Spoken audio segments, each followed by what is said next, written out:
महापौर पदाचं आरक्षण जाहीर. अहिल्यानगरसाठी महिला ओबीसी आरक्षण जाहीर.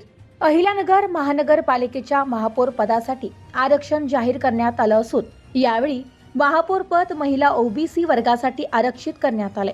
राज्य शासनाच्या नवविकास विभागाकडून ही आरक्षण अधिसूचना प्रसिद्ध करण्यात आली आहे.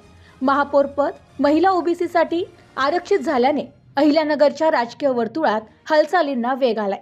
विविध राजकीय पक्षांकडून महिला ओबीसी उमेदवारांची चाचपणी सुरू झाली असून इच्छुक उमेदवारांची नावे चर्चेत आली आहेत. या आरक्षणामुळे महिला नेतृत्वाला संधी मिळणार असून ओबीसी समाजातील महिलांचा राजकारणातील सहभाग वाढवण्याची अपेक्षा व्यक्त केली जाते.